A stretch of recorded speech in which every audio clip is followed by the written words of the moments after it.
So আসলে আমরা শুরু করি অ্যালগরিদম। এটা হচ্ছে ইন্ট্রোডাক্টরি, জাস্ট কিছু ইন্ট্রোডাক্টরি কথা আলোচনা হবে আজকে।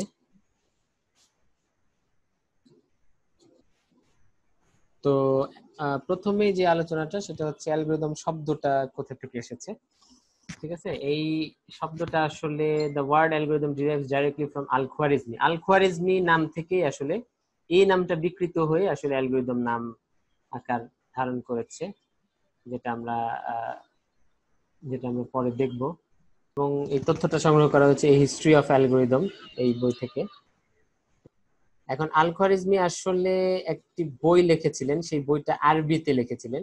সেই বইটার আরবি বইটার ইংলিশ অনুবাদ করলে নামটা দাঁড়ায় এরকম, Al-Khwarizmi concerning the Hindu art of recording, মানে বাংলা করলে দাঁড়ায় বইটার নামই Al-Khwarizmi Hindu art of recording, মানে হিন্দু গণনা করার পদ্ধতি, সেইটার বা ভারতীয় গণনা পদ্ধতি, সেটা সম্পর্কে আল-খোয়ারিজমি, বইটার নাম হচ্ছে এটা। তারপরে বইটার নামের মধ্যে আল-খোয়ারিজমি নামটা ছিল। সেই বইটা আবার ল্যাটিন ভাষায় অনুবাদ হয় এবং ল্যাটিন ভাষায় বইটার নাম হচ্ছে এটা হয় অ্যালগরিদমি ডে নিউমেরো ইন্ডোরাম। তার মানে হচ্ছে ডে নিউমেরো ইন্ডোরাম হচ্ছে এই অংশটুকুর অনুবাদ,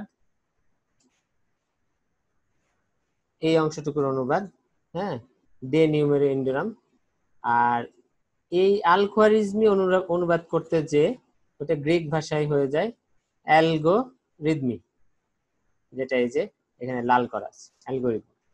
তো এই অ্যালগরিদমি শব্দটাই পরবর্তীতে কিছুটা বিকৃত হয়ে এটা আসলে অ্যালগরিদম শব্দে পরিণত হয়। এটা হচ্ছে অ্যালগরিদম শব্দটা কোথায় থেকে আসলো সেই আলোচনা। তো এটা আসলে ইংরেজি ভাষায় 1957 সাল পর্যন্ত ছিল না। এটা দেখা যাচ্ছে algorithm did not appear in Webster dictionary as late as 1957। এখন এই যে তার নামটা যে বিকৃত হয়ে সেখান থেকে অ্যালগরিদম শব্দটা আসলো, কিন্তু এটা তো একটা নাম, কিন্তু এটার অর্থটা কি মনে করতো মানুষেরা? এটা হচ্ছে ওল্ডার ফর্ম হচ্ছে অ্যালগোরিজম, অ্যালগোরিসমাস। বিকৃত হয়তো সরাসরি অ্যালগরিদম হয়নি, হয়তো অ্যালগোরিজম হয়েছে, তারপরে অ্যালগোরিসমাস আর অ্যালগোরিথমাস। এবং এগুলি শব্দটা ব্যবহার হতো যে অর্থে, আমরা অর্থটা নিয়ে আলোচনা করছি, ওয়াজ used to describe a new method for doing arithmetic using Arabic numeral. Arabic numeral ব্যবহার করে, মানে অ্যারাবিক যেই সংখ্যা, হ্যাঁ, সেগুলি ব্যবহার করে অঙ্ক করার নতুন পদ্ধতি সেটা। এবং আসলে আগেকার দিনে গণনা পদ্ধতি ছিল যে এখানে লেখা আছে অ্যাবাকাস মেথড অথবা টেবিল দিয়ে কাউন্টিং করা হতো, কিন্তু অ্যারাব গণনা পদ্ধতির মধ্যে শূন্য আসার ফলে শূন্য ব্যবহার করতে তারা প্রথম শেখে বা ইন্ডিয়ান কাছ থেকে শেখে। তো সেটা অ্যারাবিক গণনা পদ্ধতি, অ্যারাবিক পদ্ধতিতে গণনা করা, এই অর্থে শব্দটা ব্যবহার হতো। কিন্তু ইংলিশ ডিকশনারিতে 1957 সাল পর্যন্ত এটা আসলে আবির্ভূত হয়নি। এখানে মজার ব্যাপার হলো যে আল-খোয়ারিজমি যে তার নাম থেকেই যে অ্যালগরিদম শব্দটা এসেছে বিষয়টা তা না। বিষয়টা হলো যে আল-খোয়ারিজমি অত্যন্ত বড় একজন কি বলবো সায়েন্টিস্ট বা স্কলার ছিল।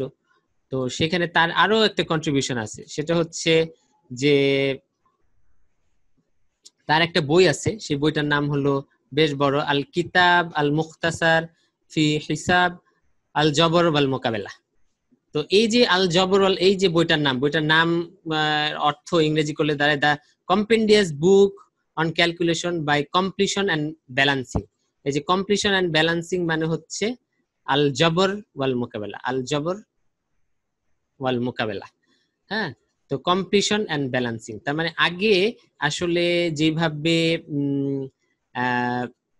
কাজ করা হতো সেখানে এই ইকুয়েশন ব্যবহার করা হতো, এবং ইকুয়েশন যে কমপ্লিট করা এবং ইকুয়েশন যে ব্যালেন্সিং করা, ঠিক আছে, যেমন হচ্ছে যে x is equal to 2y যদি হয় তাহলে আমরা ব্যালেন্সিং করি, তাই না? তাহলে 2x is equal to 4y হবে। তাহলে এই যে অ্যাবস্ট্রাক্ট পদ্ধতিতে যে এই যে অ্যাবস্ট্রাক্ট একটা সায়েন্স তৈরি হয়েছে, হ্যাঁ, তো সেই সায়েন্সটার আসলে জনক হচ্ছে আল-খোয়ারিজমি। এই জন্য এই যে তার এই যে বইটার নামের মধ্যে এই যে আল জবর শব্দটা আছে, এই জন্য এই সায়েন্সটা বা এই ফিল্ডটার নাম এখান থেকে আল জবর থেকে অ্যালজেব্রা হয়ে গেছে। ঠিক আছে। সো এটা তার একটা বড় কন্ট্রিবিউশন। তাহলে তার মানে আমরা দুইটা জিনিস পেলাম, একটা হচ্ছে তার নামটাই বিকৃত হয়ে অ্যালগরিদম হয়ে গেছে, আল খোয়ারিজমি নামটা। আরেকটা হচ্ছে তার বইয়ের একটা শব্দ থেকে একটা পুরো সায়েন্স, একটা ডিসিপ্লিন তৈরি হয়েছে। তার মানে কত বড় তার কন্ট্রিবিউশন সেটা আমরা নিশ্চয়ই বুঝতে পারছি। তো এখানে যেটা বিষয় যে এই বইতে সে কিছু অ্যালগরিদম, মজার ব্যাপার হলো যে এই বইতে সে কিছু পদ্ধতি বর্ণনা করেছে। আসলে একটু পরে আমরা পড়বো যে অ্যালগরিদম আসলে কিছুই না, অ্যালগরিদম হচ্ছে পদ্ধতি। তো এখানে কোয়াড্রেটিক ইকুয়েশন সলভ করার জন্য সে কিন্তু এখানে একটা অ্যালগরিদম বলেছে তার বইয়ে। এটা আমরা এটা তোমাদেরকে কাজ দিচ্ছি যে এটা পড়বে যে এটা তার পদ্ধতিটা কি, তার অ্যালগরিদমটা কি। হ্যাঁ, এটা নিয়ে এখন আমরা আর বেশি আলোচনা করতে যাচ্ছি না। তো একটা এক্সাম্পল দিয়ে যে এই ইকুয়েশনটা কিভাবে সলভ করা হবে। ঠিক আছে, ইকুয়েশন সলভ করা মানে হচ্ছে ইকুয়েশনের রুট এক্স এর মান বের করা, তাই না? তো এক্স এর মান বের করা একটা অদ্ভুত পদ্ধতি এখানে স্টেপ বাই স্টেপ বর্ণনা করা আছে, খুব ইন্টারেস্টিং একটা বিষয়। সো এটা নিয়ে পরে আলোচনা করা যেতে পারে।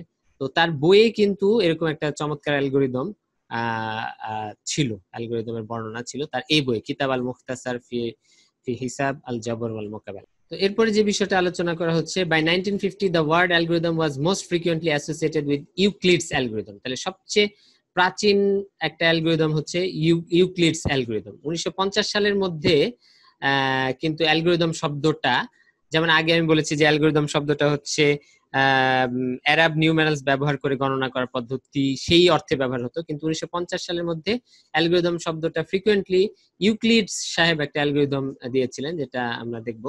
সো ইউক্লিডের অ্যালগরিদম এর সাথে এটা সংযুক্ত হয়ে যায়, এবং সেটা ছিল ইউক্লিডের অ্যালগরিদমটা আসলে কি ছিল, a process of finding greatest common divisor, greatest common divisor GCD, যেটা আমরা বাংলায় জিসিডি, যেটা আমরা বাংলায় বলি হচ্ছে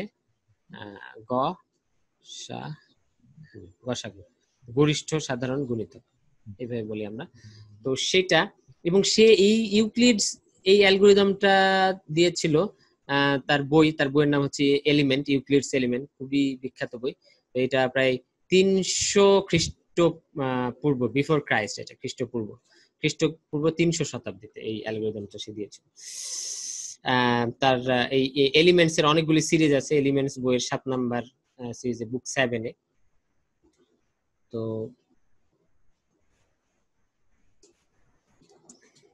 এখন ইউক্লিডস অ্যালগরিদমটা আমরা দেখব, এবং আমাদের প্রথম কাজ হবে আসলে ইউক্লিডস অ্যালগরিদমটা কম্পিউটারে ইমপ্লিমেন্ট করা।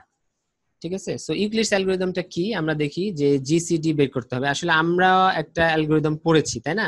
সেটা ছোটবেলায় শিখেছি আসলে আমরা একটা অ্যালগরিদম। সেটা কিরকম, যে যদি আমরা গসাগু বের করি, আমি যদি ভুল না করি, তাহলে যদি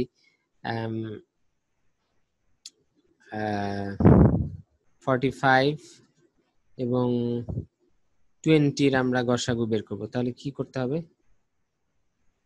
ভাগ করে দিব, তাই না? ভাগ করে দিলে কত হাতে থাকবে,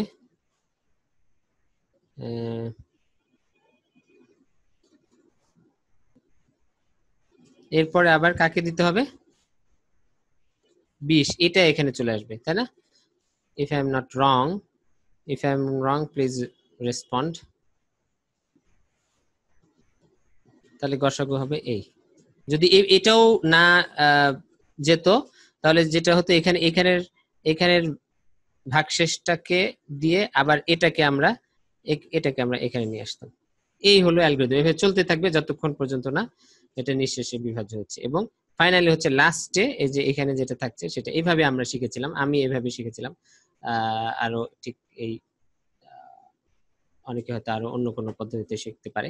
তো যাই হোক, তাহলে এটা আমরা কি করছি, তাহলে এখন ইউক্লিড সাহেব যেটা বলেছেন সেটা এটাই একটা অ্যালগরিদম আকারে উনি প্রকাশ করেছেন। তাহলে এটা যদি m হয়, এটা যদি n হয়, divide m by n, let r be the remainder. তার মানে m বাই n, তাহলে m কে n দিয়ে ভাগ করতে হবে। তাহলে এই যে m কে আমরা ভাগ করেছি কি দিয়ে, n দিয়ে। তাহলে প্রথম স্টেপটা ডান, তাই না? Let r be the remainder, তার মানে হচ্ছে এই যে এটা আর হচ্ছে রিমাইন্ডার, তাই না? আর হচ্ছে রিমাইন্ডার।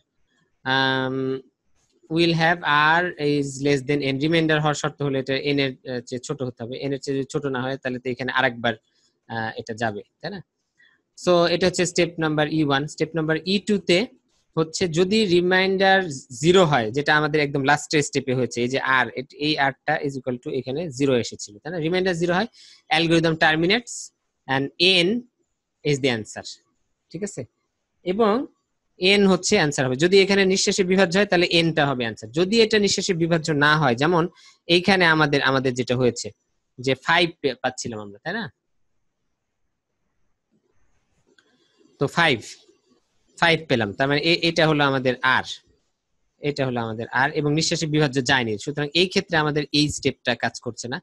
এই ক্ষেত্রে নিঃশেষে বিভাজ্য যদি না হয় তাহলে কি স্টেপ E3 তে যাবে। স্টেপ E3 তে যে কি হবে, m n এ পরিণত হবে এবং n r এ পরিণত হবে। আমরা কিন্তু সেই কাজটাই করেছি। আমরা কি করেছি যে আটটাকে n বানায় দিছি, আটটা পরিবর্তন হয়ে গেছে n এ। এই যে আটটা পরিবর্তন হয়ে গেছে n এ, এটা বোঝাতে চাচ্ছে। আর যেটা এই যে n ছিল, যে এই যে এটা n ছিল, এটাকে আমরা কি বানায় ফেলছি, m বানায় ফেলছি। এই যে এখানে নিয়ে আসার অর্থ কি, এটা হচ্ছে m, আর এটা আগে r ছিল, সেটা হয়ে গেল n। তার মানে এটা rটা হয়ে যাবে n এবং nটা হয়ে যাবে m। ঠিক যেটা আমরা এই কাজে করেছি, এটা n ছিল, সেটাকে আমরা এখন m বানায় ফেলছি, এই যে এখানে নিয়ে এসে m বানায় ফেলছি। এবং অ্যালগরিদমটা কি করতে হবে, এরপরে E3 স্টেপস শেষ হওয়ার পরে আবার এটা ঘুরতে থাকবে। তার মানে এই যে আমরা সেই কাজটাই করেছি যে m কে ভাগ করেছি n দিয়ে, এবং আবার কি হলো, ভাগ করার পরে কি হলো, 4 দিয়ে গেল। তো 4 দিয়ে গেলে 4 5 20 আমি লিখেছি, এবং যেটা হয়েছে যে এখানে কিছু হয় না, 0, তার মানে ভাগশেষ 0। তার মানে r সমান হচ্ছে এখানে 0 আসলো। তাহলে r সমান 0 হলে এই দ্বিতীয়বার আমাদের এই যে E2 স্টেপটা দ্বিতীয়বার কাজ করবে। হ্যাঁ, আগের বার আমি এটা কাটা দিয়েছিলাম, কিন্তু এবার কি হবে, এবার এই E2 স্টেপটা কাজ করবে এবং r সমান 0, সেই জন্য অ্যালগরিদমটা কি হবে, টার্মিনেট করবে। তার মানে আমরা অ্যালগরিদম এখানেই শেষ, এখানেই সমাপ্তি অ্যালগরিদমের। এবং কে এই যে এখন n কে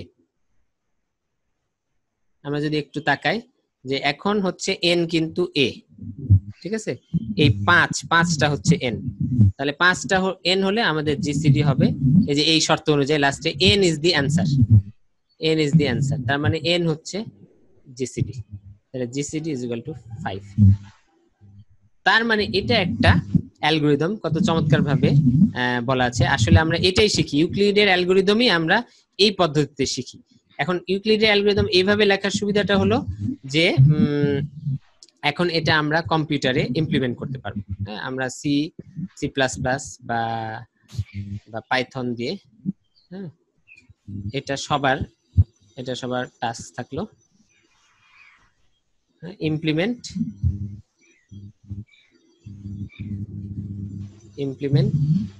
ইউক্লিডস অ্যালগরিদম।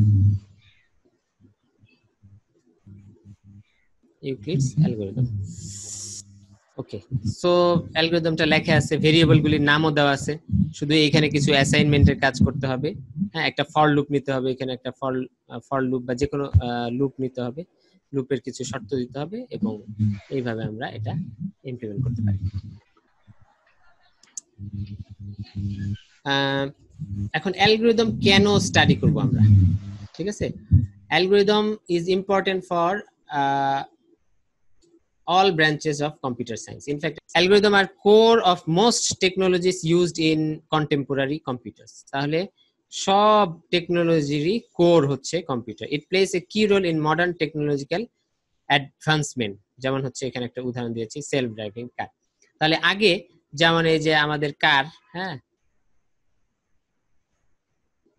তাহলে এই যে গাড়ি যে চলবে, হ্যাঁ, গাড়ি চলবে এবং সে একা একা চলবে, ভিতরে কোনো এখানে কোনো ড্রাইভার সাহেব থাকবেন না, হ্যাঁ, সে গাড়ি চালাবে না, এবং এটা মানুষকে যে ধাক্কা দিয়ে মেরে ফেলবে না। এটা যদি আজ থেকে খুব বেশি না, ইভেন 10 বছর আগেও বলা হতো, তাহলে এটা বিশ্বাস করা খুব কষ্ট। ঠিক যেমন আজ থেকে 100 বছর আগে যদি কেউ বলতো যে হ্যাঁ, একটা দেশে অনেক হাজার হাজার মাইল দূরে একটা দেশে খেলা হচ্ছে, আর সেই খেলা সারা দুনিয়ার লোক একসাথে একই সময়, অলমোস্ট একই সময় 2-3 সেকেন্ডের জাস্ট একটা ডিলে, সেই ডিলে ছাড়া ঠিক ওই মুহূর্তেই দেখতে পাচ্ছে যে 1000 মাইল দূরে একটা ফুটবল খেলা হচ্ছে, সেখানে একটা গোল হলো, 2-3 সেকেন্ড বা সর্বোচ্চ 5 সেকেন্ডের মধ্যে সারা দুনিয়ার মানুষ ওইটা ওই মুহূর্তে দেখতে পাচ্ছে, এবং সবাই প্রায় এই 2-3 বা 5 সেকেন্ডের ব্যবধান ছাড়া সবাই একই সাথে চিৎকার করছে। তো এটা 100-150 বছর আগে এইসব কথাবার্তা শুনলে পাগলের মতো শোনাতো, ঠিক একইভাবে 10 বছর আগে বা 15 বছর আগে বা 20 বছর আগে হলে তো কথাই নাই। সো এটাও বিশ্বাস করা যথেষ্ট কঠিন ছিল, বাট এখন এটা সম্ভব। কেন সম্ভব? Because of algorithm. ঠিক আছে, তার মানে এখন এমন মেশিন লার্নিং অ্যালগোরিদম এটাকে বলে, বা ডিপ লার্নিং, হ্যাঁ, মেশিন লার্নিং অ্যালগোরিদম বলে। এই মেশিন লার্নিং অ্যালগোরিদমের ফলে যেটা করা হচ্ছে, একটা আর্টিফিশিয়াল ইন্টেলিজেন্ট এজেন্ট, এই একটা সফটওয়্যার এই গাড়ির ভিতরে থাকছে, যে আসলে কখন কি কাজ করতে হবে সেটা তাকে কি করা হচ্ছে, ট্রেন করা হচ্ছে। তার ফলে সে ওই তার প্রিভিয়াস ট্রেনিং অনুযায়ী সে কিন্তু ডিসিশন নিতে পারছে। ঠিক আছে, এবং সে সেই অনুযায়ী গাড়ি ডানে বামে স্টিয়ারিং করা এবং মানুষকে ধাক্কা দেওয়া অ্যাভয়েড করা থেকে শুরু করে এই অসম্ভব কাজগুলি কিন্তু এখন করতে পারছে। সুতরাং অ্যালগোরিদম সারা দুনিয়ার পরিবর্তনের একটা কি এরিয়া, হ্যাঁ, বা কি ফ্যাক্টর হিসেবে কাজ করছে বর্তমান দুনিয়ায়। এখন এতক্ষণ যে বললাম যে অ্যালগোরিদম, এখন অ্যালগোরিদমটা আসলে আমরা কিভাবে ডিফাইন করব বা আমরা কি দৃষ্টিকোণ থেকে দেখি সেটা কিন্তু এখনো আলোচনা করা হয়নি। সো আসলে অ্যালগোরিদমটা হলো ইনফরমালি এখানে বলা হচ্ছে যে algorithm well defined computational procedure takes some value or set of values as input and produce some value or set of values as output. এটা আমরা এইভাবে দেখতে পারি যে এখানে যেটা হচ্ছে যে কিছু ইনপুট নিচ্ছে ভ্যালু, হ্যাঁ, অ্যালগোরিদম, এবং set of value, some value আর সেট অফ ভ্যালু ইনপুট আকারে নিচ্ছে এবং সেটাকে একটা আউটপুটে পরিণত করছে। এটাকে আমরা ইনফরমালি বলতে পারি। এখন কিভাবে ইনপুটটা আউটপুটে পরিণত হচ্ছে, এখানে এটা তার মানে বোঝা গেল যে আসলে অ্যালগোরিদমটা কি করছে সে, যার ফলে এটা ইনপুট থেকে আউটপুটে পরিণত হচ্ছে। তার মানে এইখানে সে কিছু স্টেপস নিচ্ছে, এই স্টেপস গুলি আসলে সিকোয়েন্স অফ স্টেপস, এটাকেই আসলে অ্যালগোরিদম বলে। এই sequence of steps, sequence of computational steps, এই sequence of computational steps that transform input into output. তাহলে এই যে সিকোয়েন্স অফ স্টেপস, যেমন প্রথমে এটা করো, যেমন আমরা ইউক্লিডস অ্যালগরিদমে কি দেখেছি, E1 E2 E3 কিছু স্টেপস, তাই না? প্রথমে এটা কিছু কাজ করতে বলা হয়েছে, তারপরে কিছু কাজ করতে বলা হয়েছে, তারপরে কিছু কাজ করতে বলা হয়েছে। সুতরাং এই যে সিকোয়েন্স অফ স্টেপস এর মাধ্যমে আমরা একটা ইনপুট, যেমন ইউক্লিডের অ্যালগরিদমকে দিয়েছিলাম যে 45 এবং 20 ইনপুট হিসাবে দেওয়া হলো, এবং ইউক্লিডস অ্যালগরিদমের যে স্টেপস,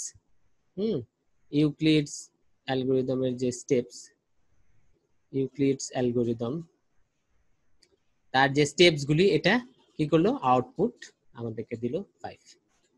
তাহলে এই যে মধ্যে যে স্টেপস গুলি, হ্যাঁ, যে স্টেপস গুলির মাধ্যমে আমরা এই 45-20 থেকে এইখানে 5 এ চলে আসলাম, এইটাই হচ্ছে আসলে এই স্টেপস গুলি আসলে কে আমরা অ্যালগরিদম বলতে। আচ্ছা, এখন আমরা যেটা দেখবো যে অ্যালগরিদমকে আমরা কিভাবে দেখতে পারি।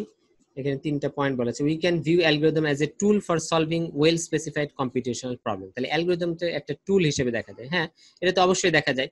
যেমন এটা একটা টুল, একটা স্পেসিফিক অ্যালগরিদম, যেমন মেশিন লার্নিং অ্যালগরিদম। হ্যাঁ, মেশিন লার্নিং অ্যালগরিদম সেটা কি, একটা টুল হিসেবে কাজ করলো কোন প্রবলেমটা সলভ করার ক্ষেত্রে, আমাদের সেলফ ড্রাইভিং কারের, হ্যাঁ, যে ড্রাইভার ছাড়া যে কার চলবে সেই সমস্যার সমাধান করার ক্ষেত্রে একটা টুল হিসেবে ব্যবহার হলো, এবং একটা খুব ইম্পর্টেন্ট টুল হিসেবে।